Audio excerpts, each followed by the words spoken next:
Hey, listen to Wrestling Roundup on FreeFM, ArrowFM, and MPR. As always, I'm Grady, and live on Skype we got Josh. Hey. We had some Raw and we had some SmackDown this week. There were some interesting little bits of betrayal and new alliances being formed. Let's put it that way.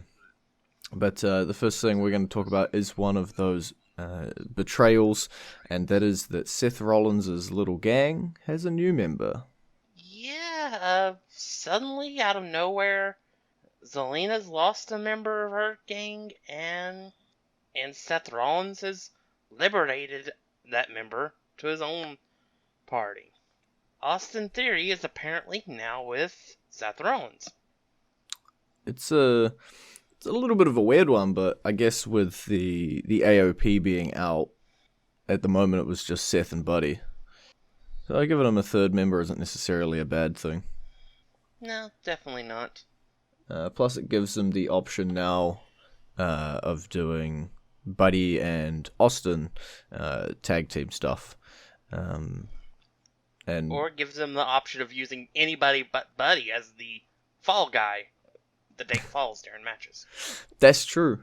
Buddy can stop losing, or still lose, but not be the guy directly related to the loss. Which, always good.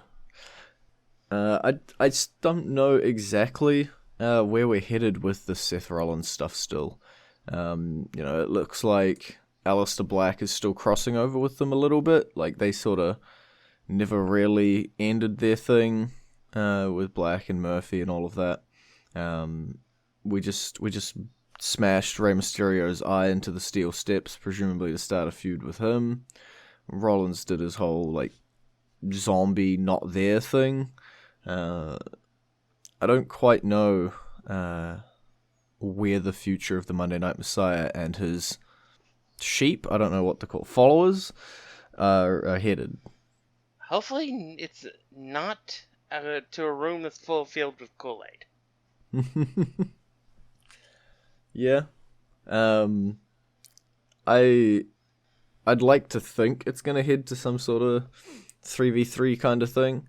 But don't know. Just don't know. Because now you've also got the possibility, even though they are both heel teams, of doing Seth's sheep versus Zelina's group. I couldn't think of a Z word in a hurry.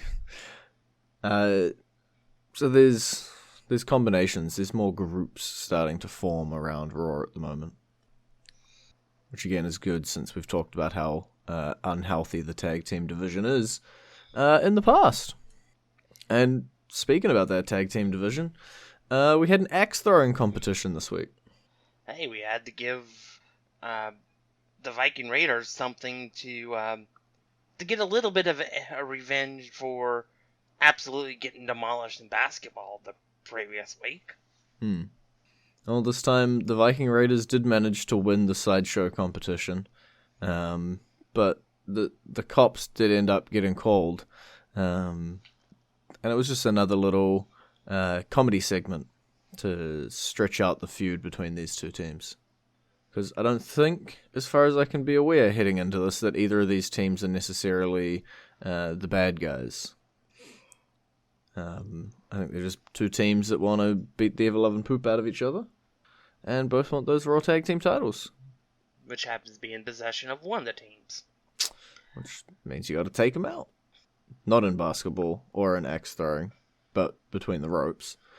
But I'm sure we'll get that. Backlash is 3 weeks of content away, so do you think they're going to stretch this championship match out to Backlash, or do you think we're going to get it a little bit earlier? We'll definitely get it Backlash. Okay. And really, all these mini-game things are just... They're mind games. Can you get one over on the other doing something that they would be the star of? So far, that the answer is no. They're still evenly matched. But could that change next week? So what are we doing next week? I propose football. Okay. Oh, is this the American football throwy yes, the throw? American version. Okay. Yes, the American version. Because that would give you an expectation that Street Profits would win. Mm-hmm. But I propose flipping the script and making the Viking Raiders win. Okay. They can sack them and get to the end zone and touchdown. These are words I know. Yeah, I think if they are going to be continuing these challenges and these sort of mini things to extend the feud out, that someone is going to have to win,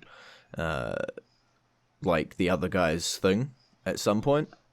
And so it would make sense to do it on the third week, you know. They're 1-1 on their own things.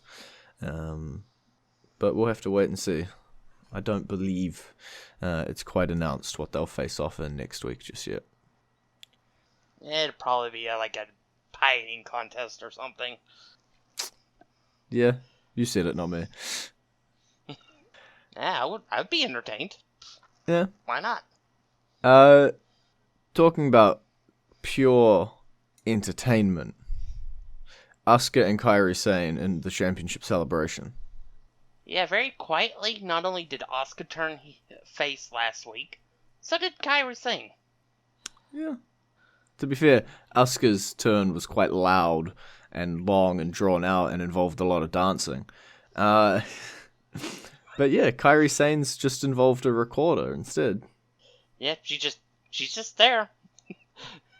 Yeah, I guess it kind of makes sense because you're going to need faces to build up this eventual match with Shayna Baszler versus Asuka. You're going to need faces for her to go through. Mm-hmm. But then again, it also creates another problem. Because really, the only heels in the women's division now, with removing those two, are Shayna Baszler and Nia Jax. How convenient that Asuka's next challenger appears to be Nia Jax. Yeah. It is the current situation, yeah. They're not set up the best of ways. I don't know technically what roster the Iconics are on, but in theory they're not going to be challenging in singles matches for that title anyway. No. And you also have to deal with the slap hurt around the Outback. Shh. Didn't happen. Okay. The TV lied. That there was no contact there. They were playing it up. Okay, I refuse. We may not have a show next week if they actually break up. It's just Grady crying for 30 minutes on radio. It's not going to happen. Yeah, Raw's women's division's a little weird right now. Top to bottom, obviously, you got Asuka running around as the women's champion as a face. You got Bianca Belair teamed up with the Street Profits. The Iconics, obviously, together. Charlotte Flair over in NXT most of the time. You got Lana sort of managing, hasn't really been in the ring in a while. Liv Morgan, no clue what they're trying to do with her. Natalya floating around. Jax is your big heel right now. Ruby Riott, again, no sort of clue where they're heading. And then Zelina Vega, who manages more than wrestles. Not a whole lot of feuds there that you can whip up. And then Shayna Baszler, who's just like the top person without a real fight feud. That's true. She does not appear on WWE.com under the Raw section. But yeah, so it's like, I don't know. I don't know what you could do next. Obviously, at the moment, it's Jax versus Asuka. I wouldn't mind seeing a Ruby Riott versus Asuka, or something along those lines, but I don't know. Yeah, I could see it happening at the pay-per-view between Backlash and SummerSlam. Well, yeah, so SummerSlam's August.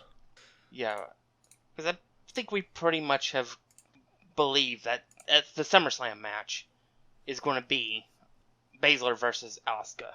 Mm-hmm. The question then will be, can Asuka do what Becky did, or will Baszler come out on top and finally get her moment. The thing for that is that currently we are in May, and then by the time Backlash happens, that'll be our June pay-per-view. So June equals Nia, July equals ? August equals Baszler. And that's how we sit with the Asuka championship situation. We just got to figure out what that July is. More than likely, probably a Jax rematch. Typically, couple pay-per-views of a feud there, so I wouldn't be too surprised. Also, on Raw, we've got Edge and Randy Orton.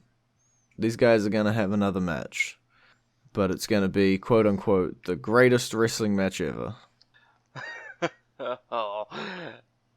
I feel like they're doing this just to spite the internet.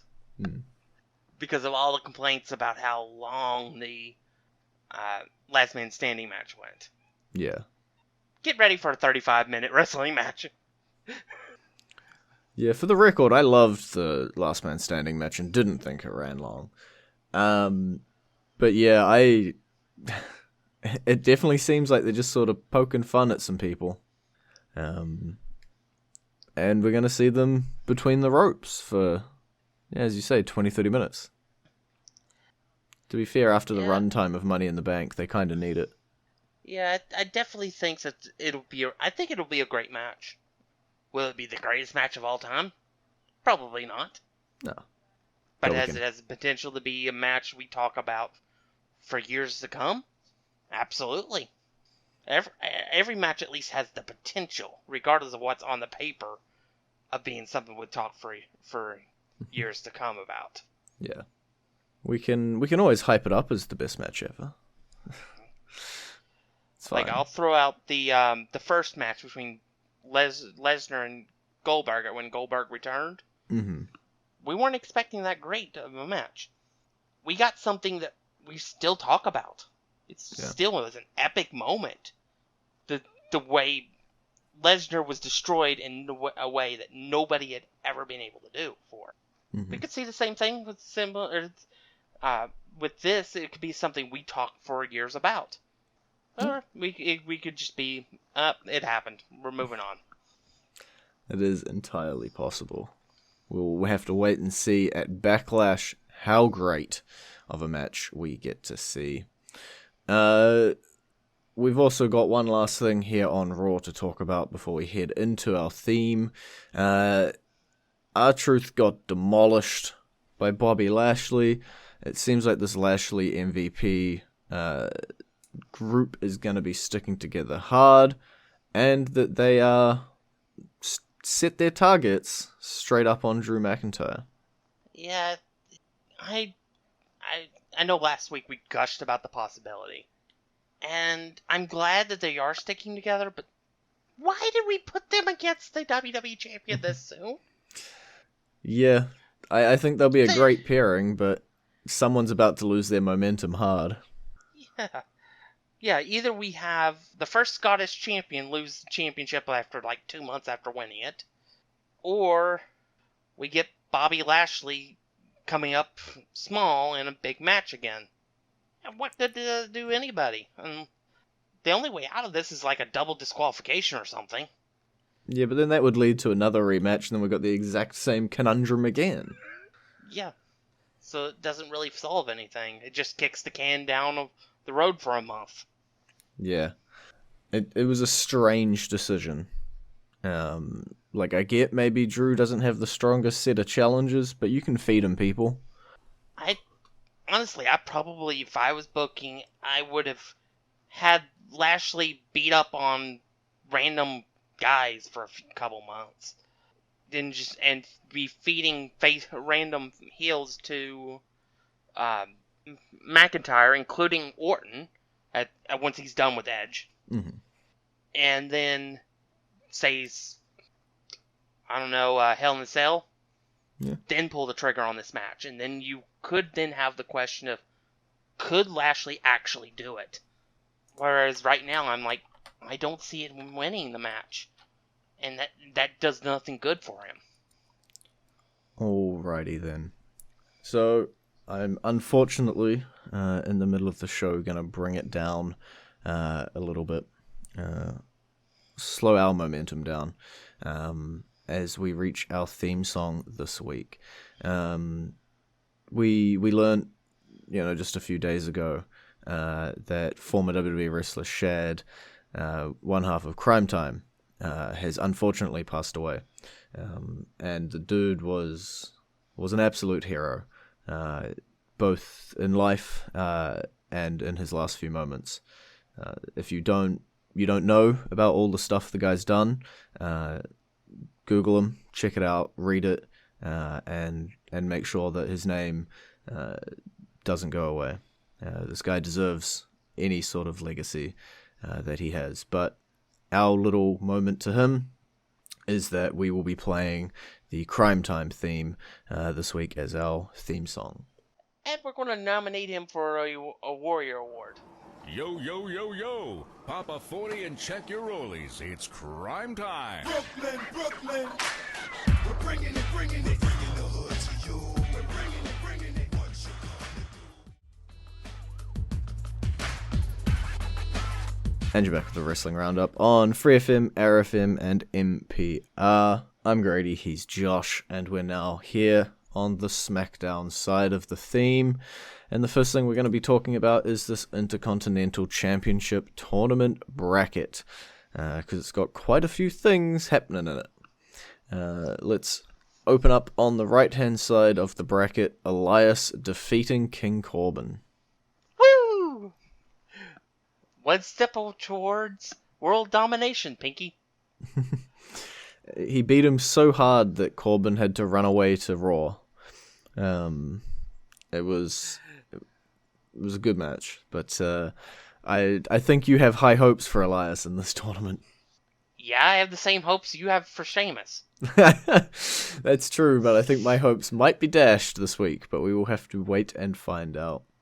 On the other side, for the one match that has already happened, Daniel Bryan has defeated Drew Gulak. Yeah, and then Gulak's contract ended. Weird. Beat him. Weird. Oh well. Hopefully they'll come to terms and he can come back. Because I like Gulak a lot. Him and Daniel Bryan had a pretty damn good match. Yeah, it was crazy, Bryan just beat him so hard that it knocked him out of the WWE. But Gulak seems like the kind of guy who could come back. We were just starting to do something with him. But we will have to wait and see. That is, the contract stuff is way harder to sit around and posture about what may or may not happen, because it is honestly up to two entities, Drew Gulak and the WWE. Right, and now we can talk about who we think is going to win next week's matches, which are technically tomorrow's matches. Yeah, technically tomorrow's. That probably, I don't remember when SmackDown is in relation. It's after us. Okay. AJ Styles, Shinsuke Nakamura. I'm going with Nakamura. I think there's just going to be something that's just going to allow AJ to just fall apart here, because we had him get buried alive, then we had him have his fingertips on the briefcase and drop it, and now we're going to have him enter a tournament that he shouldn't even be in. He's a Raw superstar, by the way. And he's going to lose to Shinsuke, somebody he hasn't lost to yet. Yeah, I can Plus, see it. I see it being a lot easier for Elias to beat Shinsuke than Elias to beat AJ. Yeah, okay, that's fair. You gotta put the easiest path in front of Elias possible. I think I'm down with you on that. I could see this match going either way, though. I'm not too fussed, because Elias will lose the next match anyway, regardless. Just to spite us, the finals will be Nakamura versus Bryan. Just to spite us. But the other match that...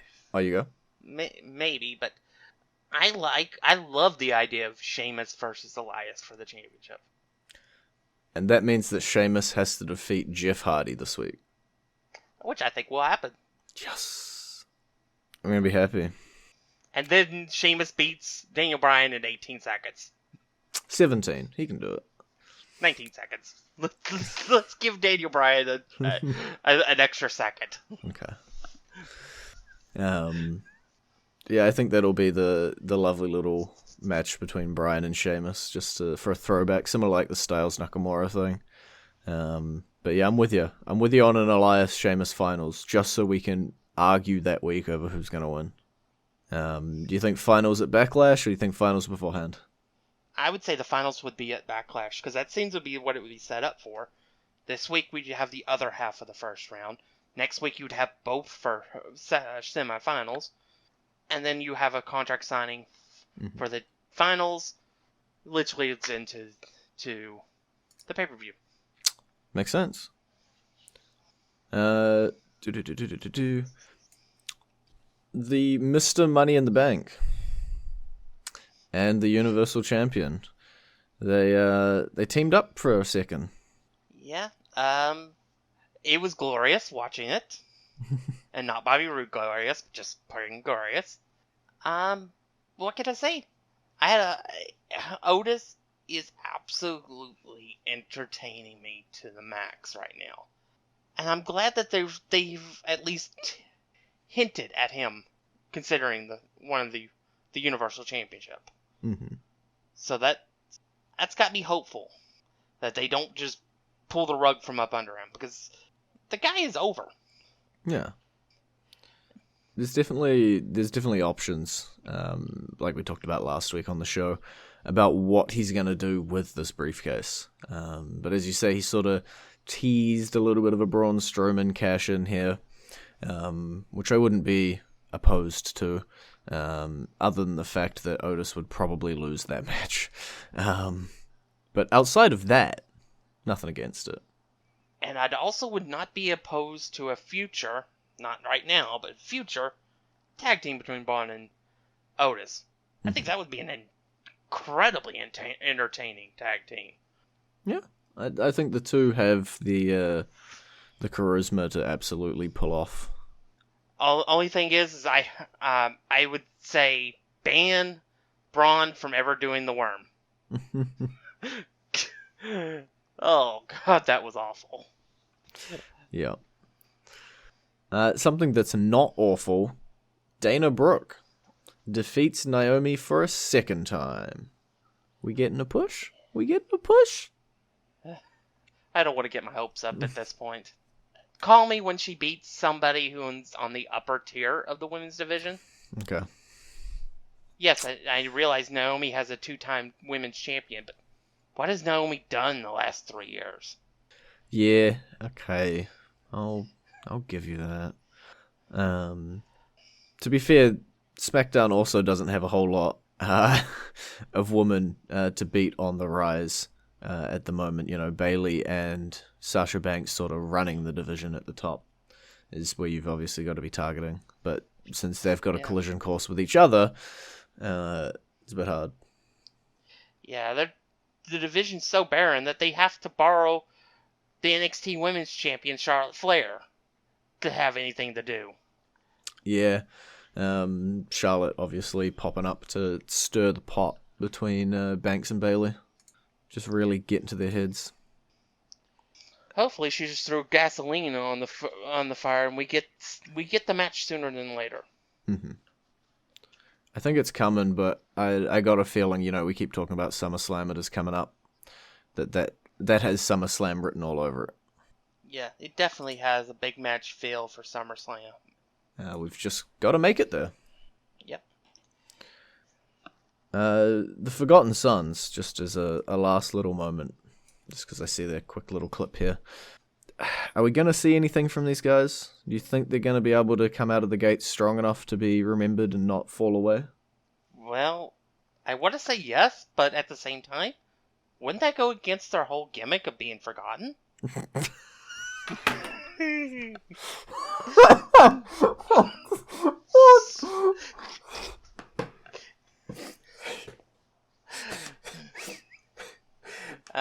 People are going to think that joke was set up.